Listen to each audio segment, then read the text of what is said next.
All right, good morning, everyone. Thank you for being here today. As you may or may not be aware, April is Autism Awareness Month. However, our speaker today would like me to flip that script and inform you that it is Autism Empowerment Month. Okay? Autism Acceptance Month. All right? And so we are thrilled today to have a graduate of Old Rochester join us for Bulldogs Block. Very memorable former student of mine, and many that are in the audience today. Teachers remember this graduate fondly, and is still a very valued community member in the Tri-Town. Without further ado, please welcome Chuck McIntyre.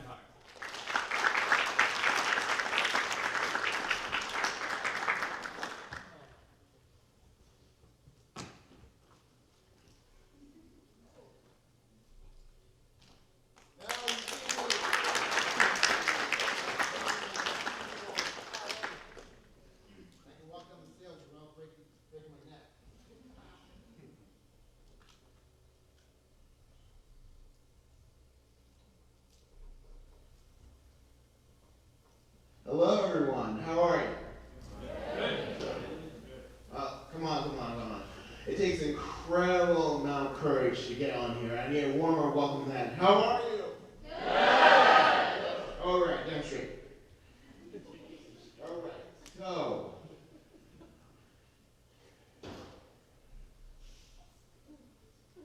This is a working title. Mr. Wall told me that you didn't pick a title, so I just picked a standing title. But I could call this presentation one thing, I'd call it Autistic, Unmasked, and Unafraid. So.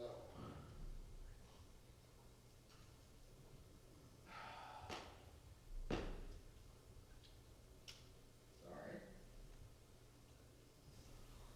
Who here is studying sociology? Well, you taught sociology. Can I teach you sociology? No, I snuck into one of your classes once. Okay.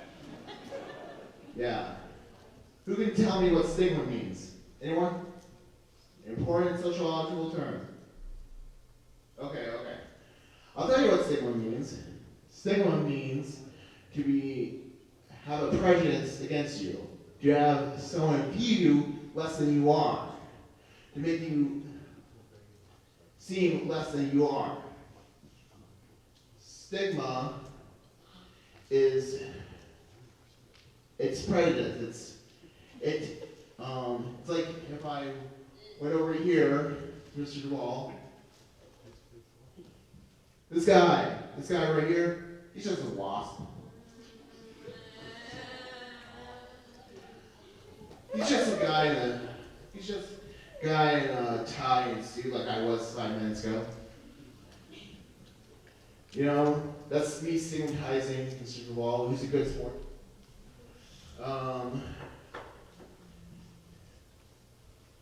I apologize when I made this slide. I didn't really make the font bigger. I assumed it'd be bigger on the screen, but stigma. Who could tell me something they don't understand about autism? Or maybe be afraid of in autism? Anyone? Come on. No? Okay. Mr. All to the rescue. I think a big stigma that I see in and around the school is that students have heard of the term autism, yet don't truly understand what it is. And they just know that it's something that they need to be aware of. But I think I'm excited to hear more about it today. Okay. Great definition of stigma from Mr. Wall. Anyway, stigmatizing behaviors of autism, meltdown, stimming, echolea. We're all going to go over that today. Are you ready for an emotional roller coaster? Yes, it was an emotional roller coaster getting ready for this presentation, I assure you. Okay, autistic issues. ABA, who knows what ABA stands for? Anyone, psychology majors, come on. Or not majors, psychology students. Applied behavior analysis. It is a therapy that's kind of like considered conversion therapy, like if you were transgender or gay, to make you less autistic or seemingly less autistic. It is considered abuse and the scourge of the autistic community. Next one. Autism Speaks. Hear of Autism Speaks? No? I have. Okay. Who said that? That was me. Jimmy, right there with the blue hat. Yeah. Okay, yeah. Sorry, I didn't mean to get so close to you. No, it's fine. Yeah. I've heard about those speaks. I don't really know a lot about it. I don't have a lot to say about it. All I know is that's bad for them. Very good, very good. Very vague, but good enough, Autism Speaks is considered a hate group by autistic people, and what my problem with Autism Speaks is not just that it causes more stigma, it causes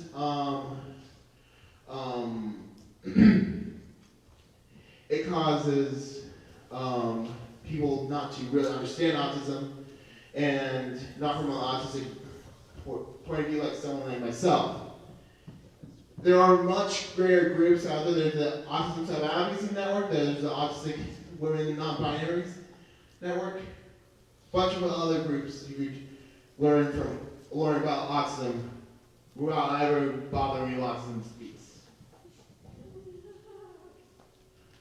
Let's see, what else do I have here? Oh! Yes, who can tell me what hate crime is, huh? No? All right. Sorry, Donnie. She was closer. It's a crime against someone motivated like by racial or like ableist. Yes. I like how you mentioned this. What's the ableist one? Prejudice against someone with you have autism.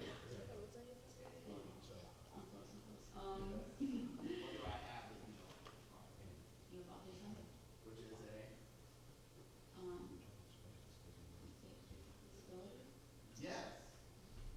Yes, it's a learning disability. Autism is a learning disability, and what you should know about hate crimes is there are thousands of disabled people every year. I don't know the exact number. Sorry. Murdered by their own caregivers, and they often get away with it scot-free. How horrible is that? Well, I'm going to move on. Let's see. Institutionalization. That means I can do this without the slide, but it's better. Yeah, okay. There it is. Institutionalization. That is when you put autistic person or any kind of learning disability person in a asylum, what they used to be called, or mental health rehabilitation clinic. Shock therapy is still a practice going on today. Anyone seen one who flew over the cuckoo's nest? No? Okay. How horrible was that shock scene in one? You saw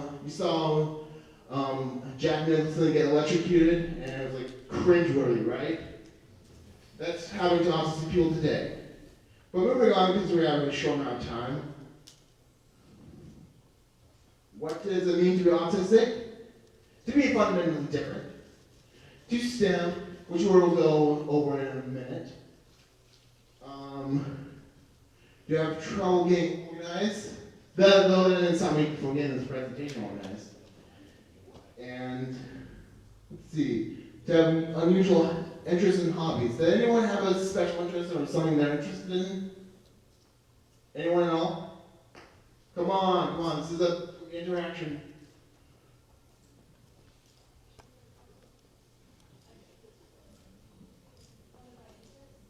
Yeah. Interested in sports.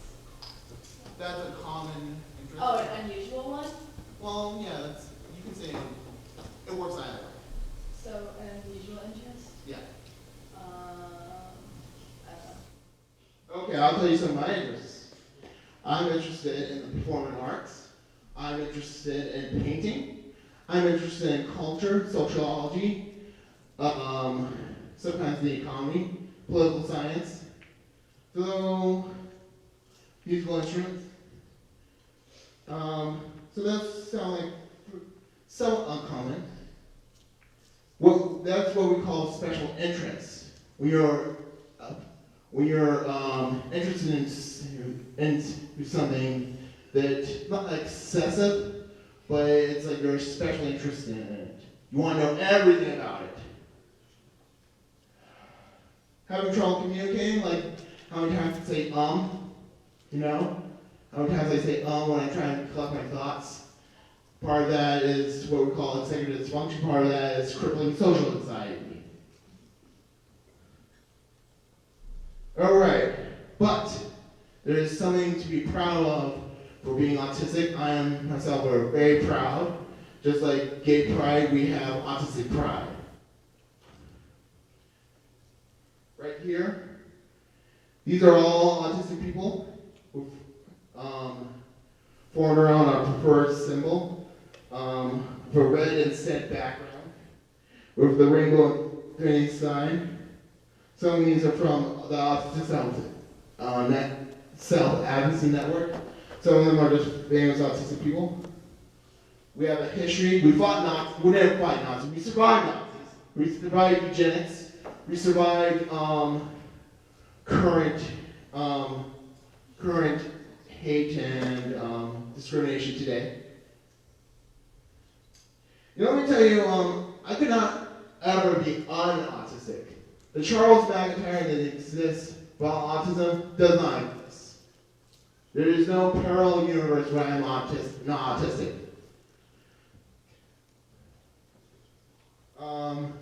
Let's see.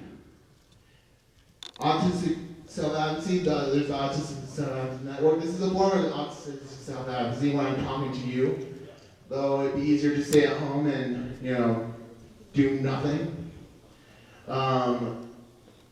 When I advocate for my rights at Bristol Community College to get a fair shake as a student, it's things like testing privileges and having a scribe or a note taker, something like that.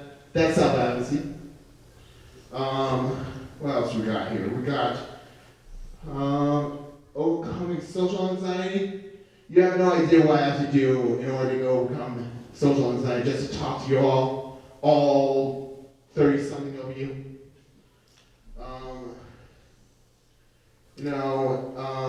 Just to talk to Mr. Wall for the first time, January 27th, he called me the day before my birthday. And I was like, oh, Christ, it's Mr. Wall, and I apologize for blaspheming.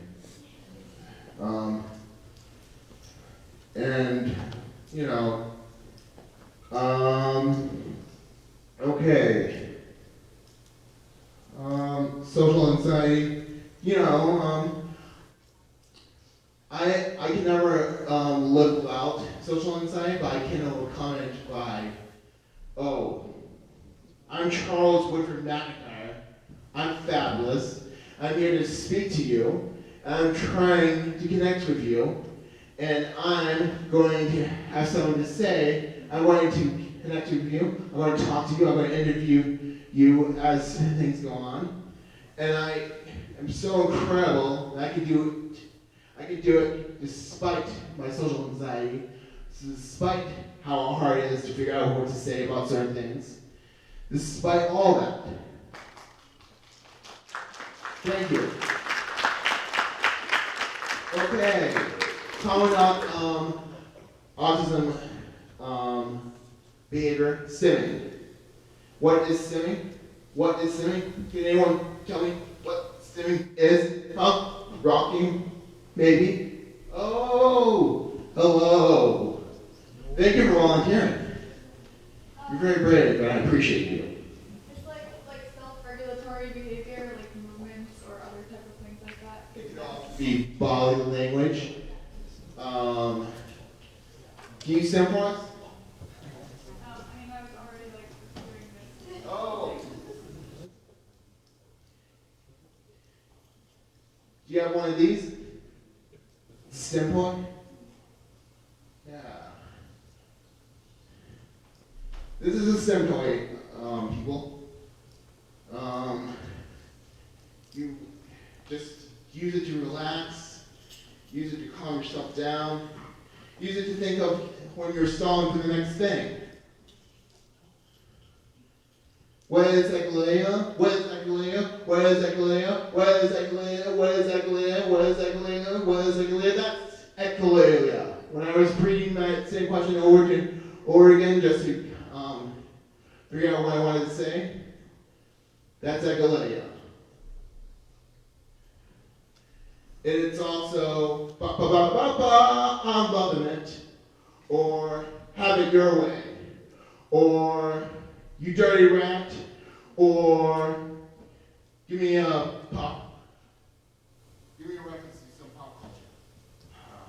Put me on the spot, Chuck. Can anyone help me? Pop culture reference. Give me a Disney song or movie or reference or anything. Hakuna Matata, what a wonderful phrase. Hakuna Matata, ain't no dancing craze. It means no worries, you'll get through this presentation. Oh, it's our powerfully philosophy. Hakuna Matata. Hakuna. Hakuna. Yes. I like saying such words over and over again. I also like saying beep, bop, boop, beep, bop, boop. I feel like a robot sometimes, I don't know why. Probably the opposite. This is just stimming, opinion I did. This is some autistic people who can tell me, well, you can actually read it. Oh, oopsie. Spoilers. Yeah. There's Tim Burton, Beethoven, Albert Einstein, a friend of mine who is a gene doctor, Carly Fleischman. Who here has heard of Carly Fleischman? She was on the Ellen Show about half a decade ago. No? It's okay. Tibble Grannon. Who here has heard of Tibble Grannon? I've heard it once. Okay. Now, the only thing is, you can't assume every autistic individual is like Temple Grannon. That's the problem with Temple Grannon that autistic people don't like. She's the one autistic people, neurotypical people know. There's so many brilliant neurotypical people. As you can see from my book collection, I have not one Temple Grannon book here. But that's besides the point. Okay. Who here has trouble communicating? Raise your hand. Oh, lovely. I asked the collection of hormonally stressed out teenagers who has trouble communicating. Pretty much all of you raise your hand. We're laughing with you, not at you. I was just like you. I'm still like you. Okay, so AAC. That stands for Augmentative Alternative Communication. That's when you're nonverbal and you communicate anyway by, if I was to just point here instead of talking to you.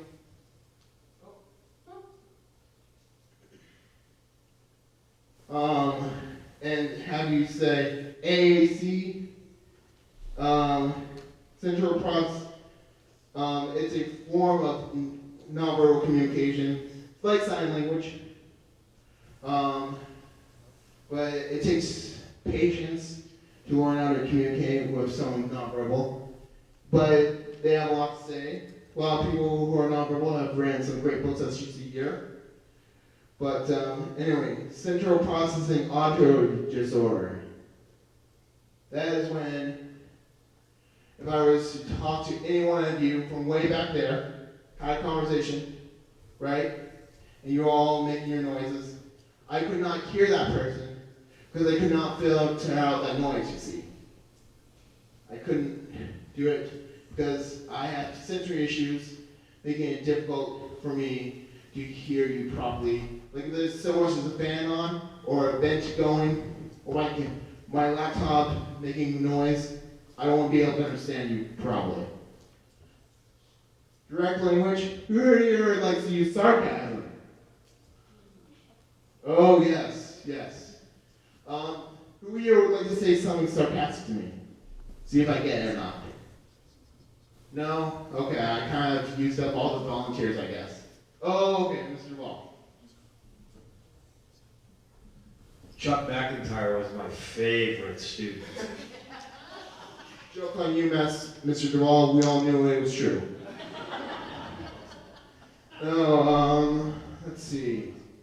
Direct communication. Try not to use so many hyperbole, similes, metaphors, stuff like that. Just say what you mean what you say, but don't be mean when you say it. Eye contact. I'm not making eye contact with any of you, and it's fine.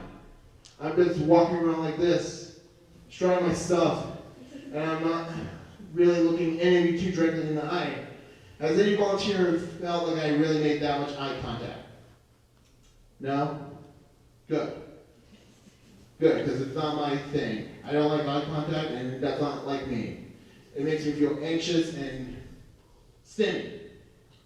I will look away like this if I have to make too much eye contact. It's not fun.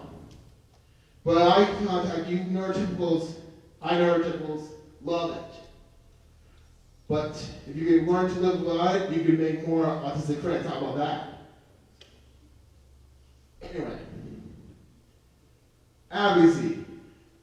I have communication here because it all leads up to advocacy. I need to be able to communicate in order to advocate for myself. When I was nonverbal or use AAC or sign language, or I had trouble communicating, like saying what I needed to say to the right people, shaking the right hands, or not shaking hands at all. Some people don't like that. I had to say, oh, my name is Chuck mcintyre, and I need, how are you doing? Okay, cool. That's how you look at your phone? That's kind of hypocritical. Well, when I was a student, many years ago, a decade ago, I could get my phone taken away for doing that. For all to hear, there is a student handbook that I am not a student. You were a student, I was the teacher, Chuck. Although I learned a lot from you. All right, fair enough. Fair enough, fair enough. You try to roast someone and they just kind of deflect it and it's wrong,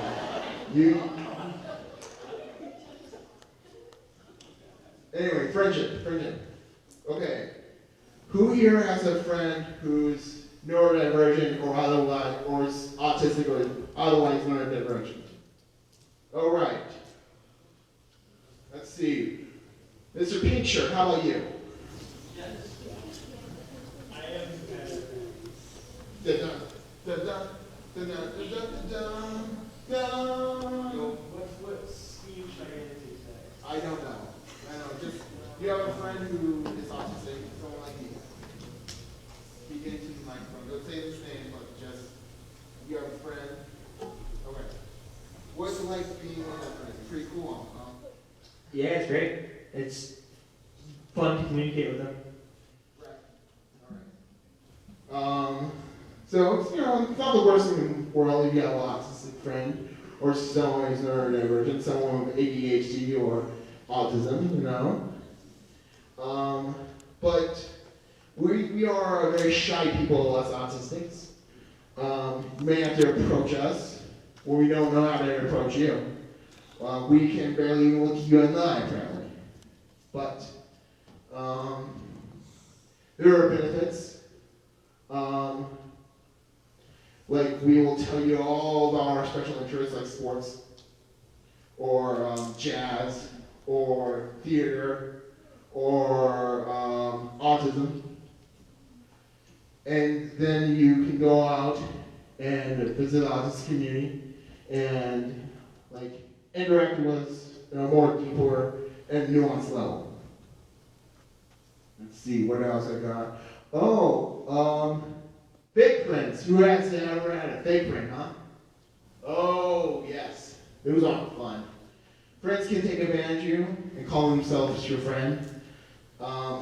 They can be your friend one moment and then not be your friend next. It's tragic. I've been in that position many times. They can act friendly, but then they want something from you and you don't want to give it to them. You know, it happens. Acquaintances, everyone knows what acquaintances, right? Friendly bullies. I don't think anyone knows what a friendly bully is. That sounds like a conundrum. Okay, let me tell you a little story. There's this guy I knew in high school named Tom. Tom would make fun of me, even though he acted like my friend, trying to get me to laugh about inappropriate things. He knew a certain word that made me laugh all the time. I'm going to repeat it. This is a family show.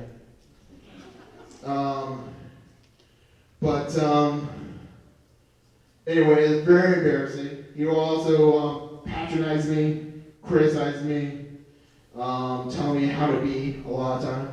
Did not appreciate Tom. And I respect Tom enough not to give it his real name, but that's about it. That's a friendly bully, people.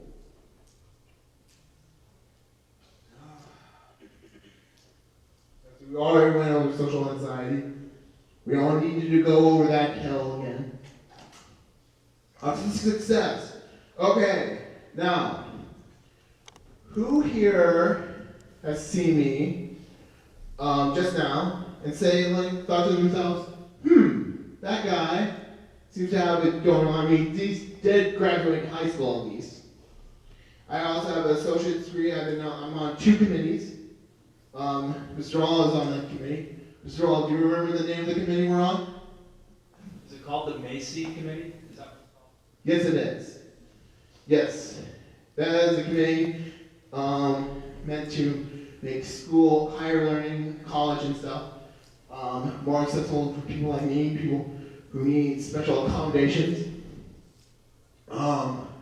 And I'm a consultant on that committee. That's my role. Let's see. Higher learning. They gave me, who here has met Ross Wilkie? Okay, a couple of you. Love the guy. But he gave me he forgot that I had a reading disability. And he gave me a whole page to read about Massey Initiative. But sorry, Ross, you're only going to get that one bit. I can't read that fast, so it'll take 10 minutes to read that page. Ironically enough, I have a reading show. Let's see, achieving goals. My goal was to do this presentation. Check that. Got an associate's degree. Impressed enough people to be on a committee. Got on another committee. One was a little less prestigious, but still. I've written a book. I'm not published, so don't clap too hard. But I've written a few books. Let's see. Independence. Who here knows what public housing is? Mr. Earl, we picked on you enough. You can't be like me and when I was in your class and had my hand up all the time. You can't do that. Right? Let's talk to the other people. Public housing, who has their hand up? Hello. Isn't public housing like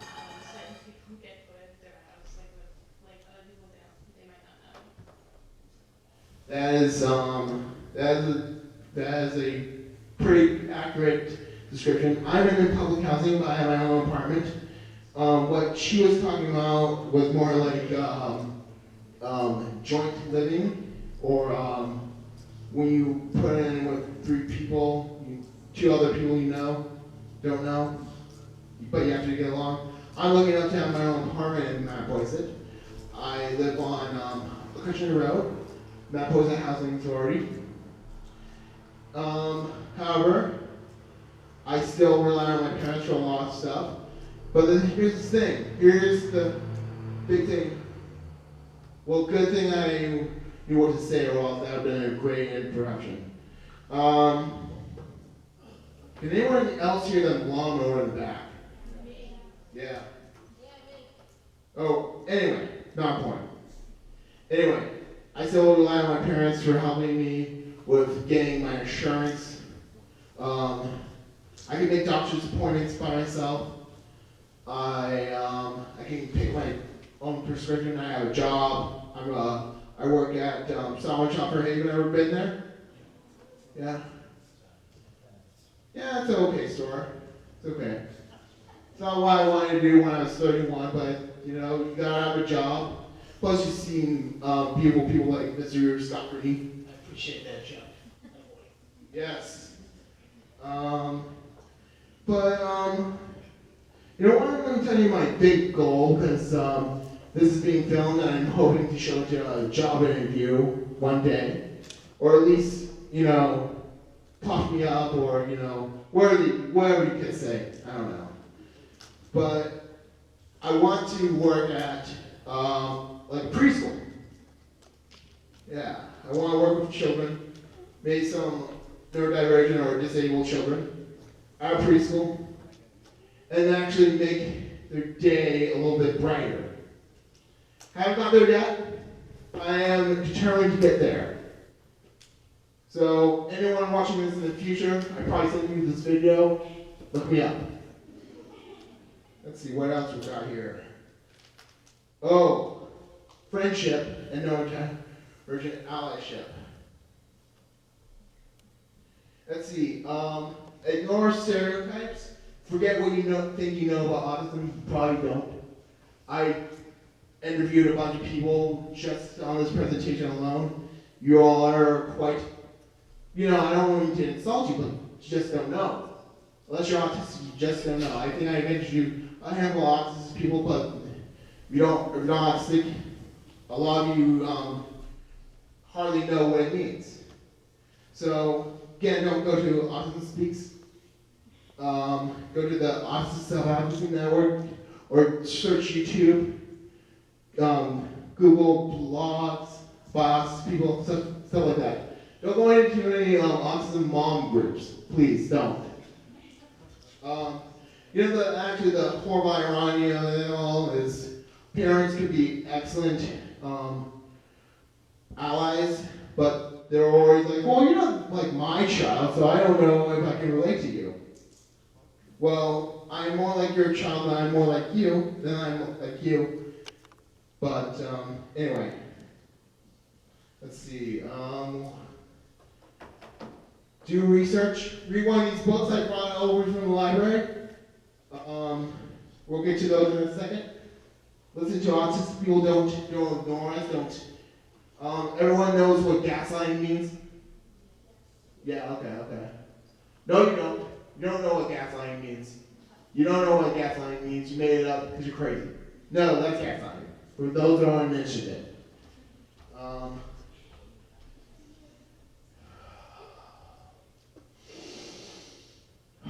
Okay. If you speak at all, speak last. Unless I came up to your mic and you're narrative, that's fine. But speak when asked to speak.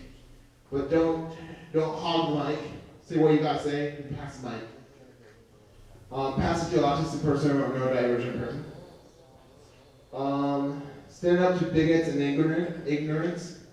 Like if they ever called me, everyone knows what I mean when I say orrhs, right? I'm not going to have to say it because it hurts me. It causes me physical pain when I think of the R slur too long. Hurtful. you'd say, hey, that's not cool. You're outdated. You know. Because that's bigotry. When you use the R slur, that's bigotry. Plain and simple. When you, if you see your friend not get picked first at gym or whatever, maybe when next time you're the captain, you pick him. Or them, I'm sorry. Educate people when they make stereotypes or put autistic people in neat little ignorant boxes, you know. No, that's the end of my show. Chuck, that was perfect timing because we was at the end of our Bulldog block. So what I'm proposing is that anyone that was, are you willing to take question and answers? Absolutely, that's why I'm here. Although I wanted to get your questions earlier so I know what to talk about. Oh, you do that. We talked about that. We talked about it, yes. So should we, are you ready? I'm ready for some questions, yes. Bring them on, please. Does anybody have any questions for Chuck? Don't be shy, I have all day. Because Michael? I'm going to run to you, Michael, but you're really far away. Don't want to come over you, guy. Hello, Michael, how are you? I'm good. I like your speech. Thank you. Thank you. But do you have a question? Yeah, I am a bowler before, and I bowl a 200 average right now. Thank you. Let's hear it from Michael. That is incredible. That's all the perfect score of bowling. But does anyone have a question? Caitlin.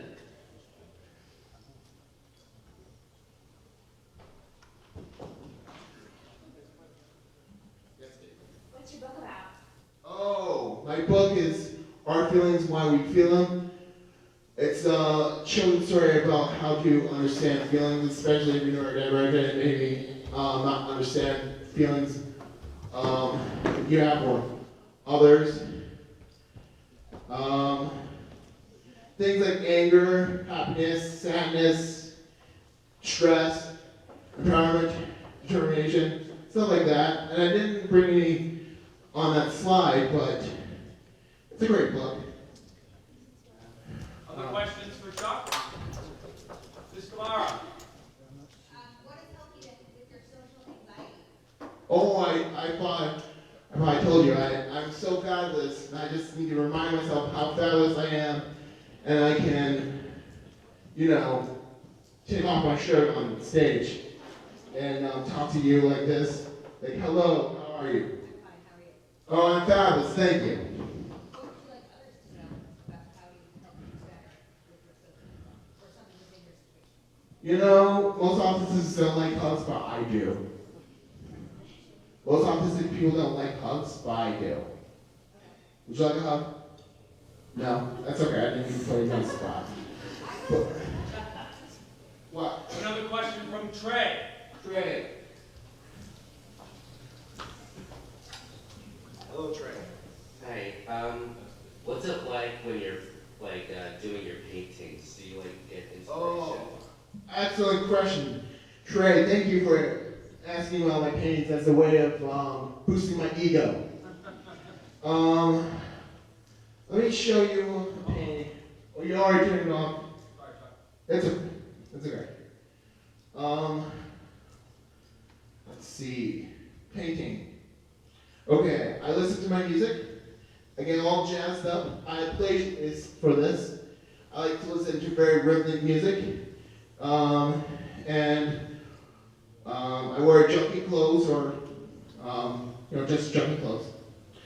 And I'm like, come on, make art, and I spread some paint on the canvas and I'm splat, some green I think, yes, some yellow, some red, some blue, some purple, polka dot, and then from there it's a canvas on top of a canvas, and I'm like, oh yes, now I make my subject. Like if I was going to paint our principal here, this is wrong. I would ask his permission first, probably. But I would take a picture of him like this. From all different angles. And I'm like, oh yes, your essence. Yes, work with me. Work with me, doll, darling. Work with me. Yes. And I get his, I trace his head, I sketch. And I'm like, yes, that nose, those eyes, that hair. Yes. Oh, it's also very overcoming, passionate. Oh, and I feel brilliant when I do it. I feel special. Oh, and do you have a question? Or just stretching? Okay. All right. Thank you for asking. That makes me very happy when people ask about my art. It makes me feel validated. It makes me feel empowered. Yes, any more questions? Especially if it boosts me up. Next Pink Panther person. Hello. When you're writing, do you only write books, or do you also write to write other things like poems? Oh, I used to write poems all the time. Oh, but I write mostly short stories. I wrote a brilliant poem a while ago. Not too dark, yet not too light. It's the shade of which I write. Somewhere between a whisper and a scream is this secret pitch my muse sings to me. For if I feel nothing, I will write nothing. But if I feel too much, that such inspiration is hard to clutch.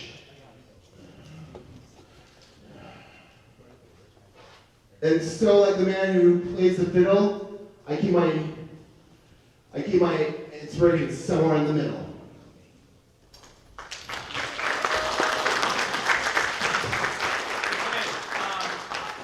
If anyone would like to meet Chuck before we move on, you're welcome to come down and say hello. Otherwise, how about one big round of applause for everybody?